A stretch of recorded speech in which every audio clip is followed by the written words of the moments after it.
হরে কৃষ্ণ। বন্ধুরা, আজ আমরা শ্রীমদ্ ভাগবত গীতার জ্ঞান যোগ থেকে কয়েকটি শ্লোক আমরা আস্বাদন করব। যদা যদা হি ধর্মস্য গ্লানি ভবতি ভারত অভ্যুত্থানম ধর্মস্য তদাত্মানং সৃজম্যহম। হে ভারত, যখনই ধর্মের অধঃপতন হয় এবং অধর্মের অভ্যুত্থান হয়, তখন আমি নিজেকে প্রকাশ করে অবতীর্ণ হই। ভগবানের সমস্ত রূপই নিত্য বিরাজমান, তাই ভগবানের রূপ বা শরীর কখনো সৃষ্টি হয় না। সুতরাং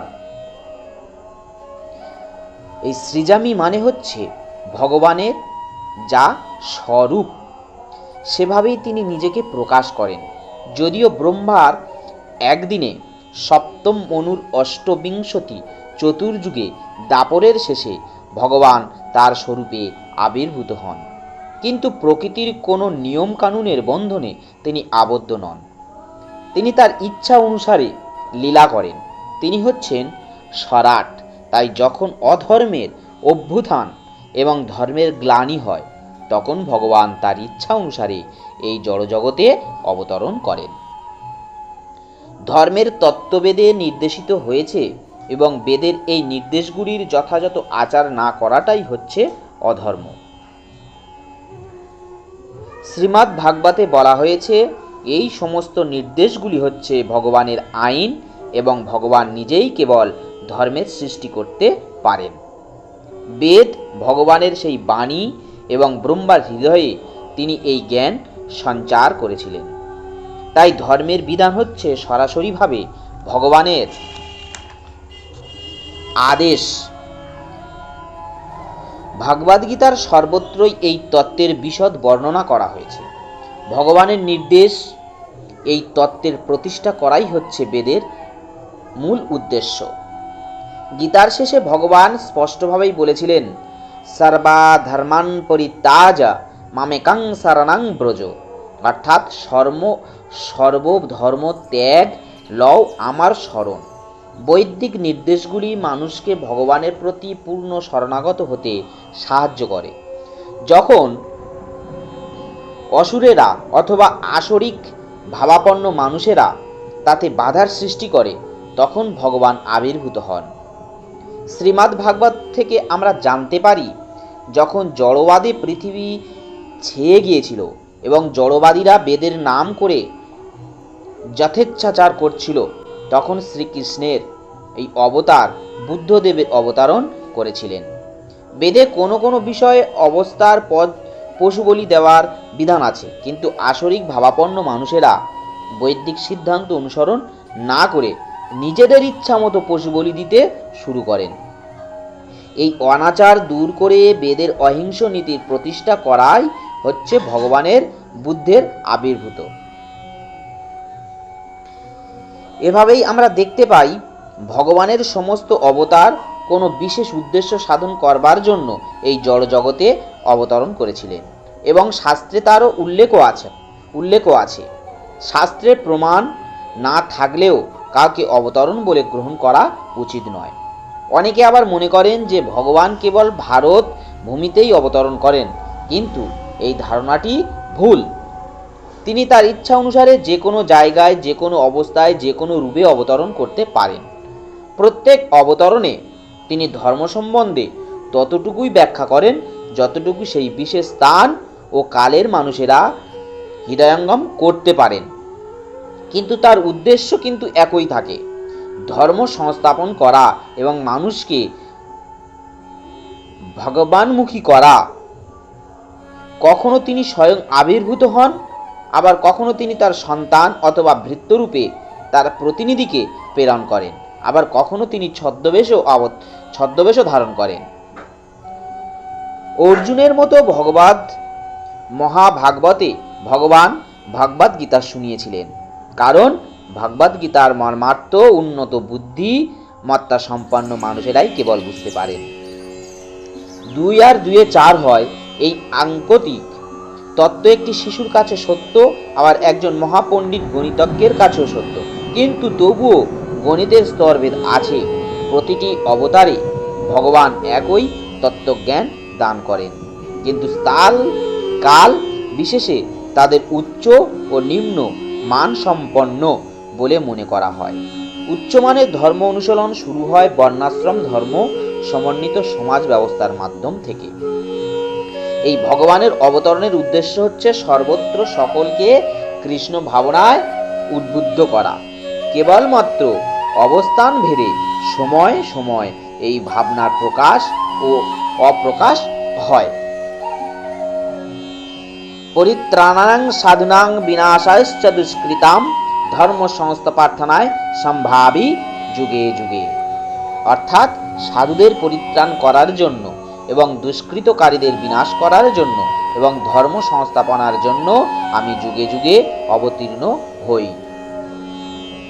ভাগবত গীতা অনুসারে কৃষ্ণ ভাবনায় উদ্বুদ্ধ যে মানুষ তিনি হচ্ছেন সাধু।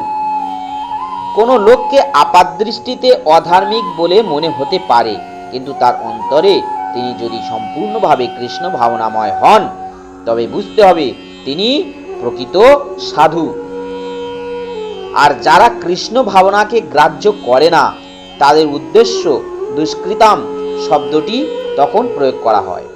এই সমস্ত অসাধু বা দুষ্কৃতীরা লৌকিক বিদ্যায় অলঙ্কৃত হয়েও এদের মূঢ় ও নরাধম বলা হয়। কিন্তু যিনি 24 ঘন্টায় ভগবত ভক্তিতে নিয়োজিত তিনি যদি মূর্খ এবং অসভ্য হন তবুও বুঝতে হবে যে তিনি সাধু। রাবণ, কংস আদি অসুরদের নিধন করার জন্য পরমেশ্বর ভগবান যেমনভাবে অবতরণ করেছিলেন, নিরীশ্বরবাদীদের বিনাশ করবার জন্য তাকে তেমনভাবে অবতরণ করতে হয় না। ভগবানের অনেক অনুচর আছেন যারা অনায়াসে অসুরদের সংহার করতে পারেন, কিন্তু ভগবানের অবতরণের উদ্দেশ্য হচ্ছে তার ভক্তদের শান্তি বিধান করা। অসুরেরা ভগবানের অনেক অনুচর আছেন যারা অনায়াসে অসুরদের সংহার করতে পারেন, কিন্তু ভগবানের অবতরণের উদ্দেশ্য হচ্ছে তার ভক্তদের শান্তি বিধান করা। অসুরেরা ভগবানের ভক্তদের নানাভাবে কষ্ট দেয়, তাদের উপর উৎপাত করেন, তাই তাদের পরিত্রাণ করবার জন্য ভগবান এই ধরাধামে অবতরণ করেন। অসুরের স্বভাব হচ্ছে ভক্তদের উপর অত্যাচার করা, কিন্তু ভক্ত যদি তার পরম আত্মীয় হয় তবুও সে রেহাই পায় না। প্রহ্লাদ মহারাজ ছিলেন হিরণ্যকশিপুরের সন্তান, কিন্তু তা সত্ত্বেও হিরণ্যকশিপু তাকে নানাভাবে নির্যাতন করেন। শ্রীকৃষ্ণের মাতা দেবকী ছিলেন কংসের ভগিনী, কিন্তু তা সত্ত্বেও কংস তাকে এবং তার প্রতি বসুদেবকে নানাভাবে নির্যাতিত করেছিলেন, কারণ সে জানতে পেরেছিলেন যে শ্রীকৃষ্ণ তাদের সন্তান রূপে আবির্ভূত হবেন। এর থেকে বোঝা যায় কংসকে নিধন করাটা হচ্ছে শ্রীকৃষ্ণের অবতরণের মুখ্য উদ্দেশ্য ছিল না। মুখ্য উদ্দেশ্য ছিল দেবকীকে উদ্ধার করা, কিন্তু এই দুটি কাজ একসঙ্গে সাধিত হয়েছিল। তাই ভগবান এখানে বলেছিলেন সাধুদের পরিত্রাণ আর অসাধুদের বিনাশ করবার জন্য তিনি এই ভবতে অবতরণ করেন। শ্রী চৈতন্য চরিতামৃত গ্রন্থে শ্রী কৃষ্ণদাস কবিরাজ শ্লোকগুলির মাধ্যমে ভগবানের অবতরণের মূল তত্ত্ব সংক্ষেপ উপস্থাপনা করেছিলেন। ভগবত ধাম থেকে এই জড়জগতে প্রকট হবার ফলে ঈশ্বর মূর্তি অবতারণ নাম ধরে। এই অবতারেরা অপ্রাকৃত পরম ব্রহ্মে অবস্থান করেন। প্রাকৃত জগতে অবতরণ করার জন্য তাকে অবতার বলা হয়। ভগবানের অনেক রকম অবতার আছে, যেমন পুরুষাবতার, গুণাবতার, লীলাবতার, শক্তবেশ অবতার, মন্বন্তর অবতার ও যুগাবতার। তারা নির্ধারণ সময়ে বিশ্বের বিভিন্ন স্থানে অবতরণ করেন, কিন্তু ভগবান শ্রীকৃষ্ণ হচ্ছেন সমস্ত অবতারের মূল উৎস, আদি পুরুষ। ভগবান শ্রীকৃষ্ণ অবতরণ করেন তার শুদ্ধ ভক্তদের আর্তিহরণ এবং পরিতোষণ করবার জন্য, যারা তার শাশ্বত সনাতন শ্রী বৃন্দাবন লীলায় তাকে দর্শন করবার জন্য উদ্গ্রীব হয়ে থাকেন। তাই শ্রীকৃষ্ণের অবতরণের মুখ্য উদ্দেশ্য হচ্ছে তার শুদ্ধ ভক্তদের পরিতোষণ করা। ভগবান এখানে বলেছেন তিনি যুগে যুগে অবতীর্ণ হন। এর থেকে বোঝা যায় তিনি কলিযুগেও অবতরণ করেন। শ্রীমদ্ ভাগবতে বলা হয়েছে কলিযুগের অবতার হলেন গৌর সুন্দর শ্রী চৈতন্য মহাপ্রভু। তিনি সংকীর্তন যজ্ঞের মাধ্যমে শ্রীকৃষ্ণের আরাধনা করেন এবং সমগ্র ভারতবর্ষে ভগবত ভক্তি প্রচার করেন। তিনি ভবিষ্যৎবাণীও করেছিলেন। তিনি বলেছিলেন, পৃথিবীতে আছে যত নগরাদি গ্রাম, সর্বত্র প্রচার হইবে মোর নাম।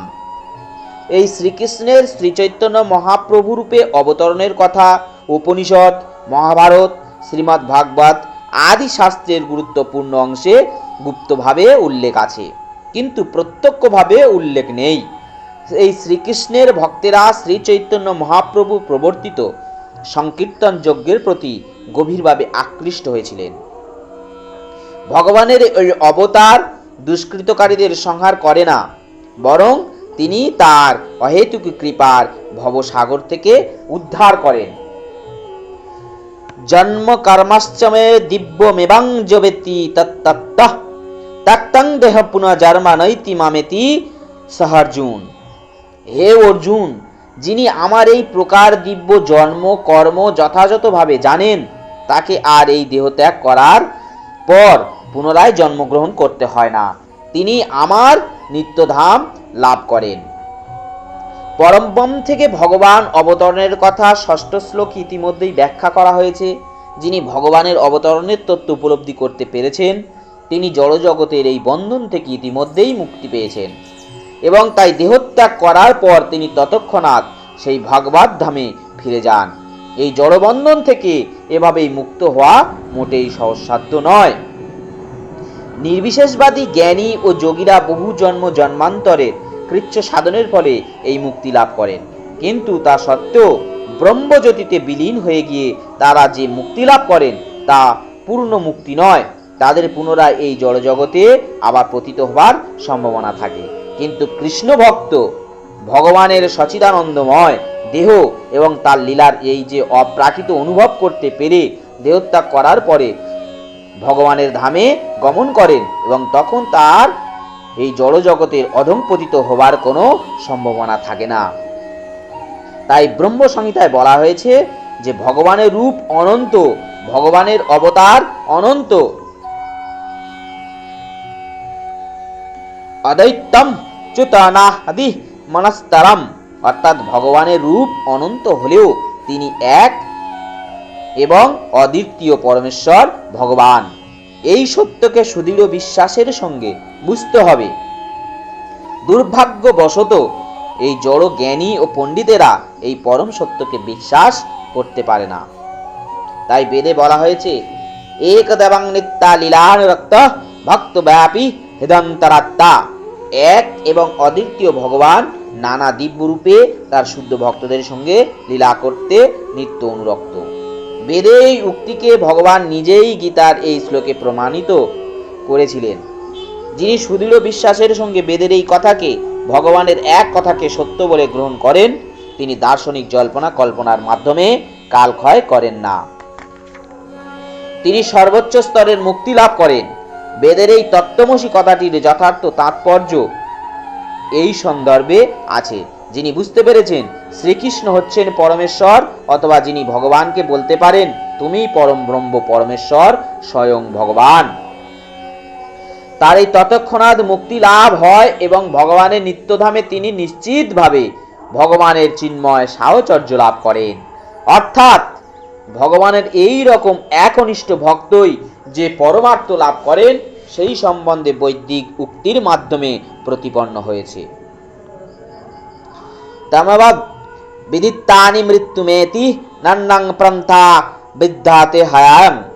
পরমেশ্বর ভগবান জানবার ফলেই জন্ম মৃত্যুর বন্ধন থেকে মুক্ত হওয়া যায়, এছাড়া আর কোনো পথ নেই। কারণ ভগবান শ্রীকৃষ্ণ যে জানে না, সে তমগুণের দ্বারা আচ্ছাদিত, তাই তার পক্ষে এই জড়বন্ধন থেকে মুক্ত হওয়া সম্ভব নয়। মধুর বোতল চাড়লেই যেমন মধুর স্বাদ লাভ করা যায় না, ভগবান শ্রীকৃষ্ণকে না জেনে ভাগবত গীতা পাঠ করলে এবং তার মন গড়া ব্যাখ্যা করলেও তেমন কোনো কাজ হয় না। এই সমস্ত দার্শনিকেরা শুধু জড়জগতে অনেক সম্মান, অনেক প্রতিপত্তি, অনেক অর্থ উপার্জন করতে পারে, কিন্তু তারা ভগবানের কৃষ্ণ লাভ করতে বা মুক্তি লাভের যোগ্য হতে পারে না। ভাগবত ভক্তের অহেতুক কৃপা লাভ না করা পর্যন্ত অহংকারে মত্ত এই সমস্ত পণ্ডিতেরা এই জড়বন্ধন থেকে মুক্ত হতে পারে না। তাই মানুষ মাত্রের কর্তব্য হচ্ছে সুদৃঢ় বিশ্বাস এবং তত্ত্বজ্ঞান সহকারে কৃষ্ণ ভাবনামৃতের অনুশীলন করে পরমার্থ সাধন করা। এবং একসাথে আসুন বলি বলি হরে কৃষ্ণ কৃষ্ণ কৃষ্ণ হরে হরে, হরে রাম রাম রাম হরে হরে। জয় শ্রীকৃষ্ণ।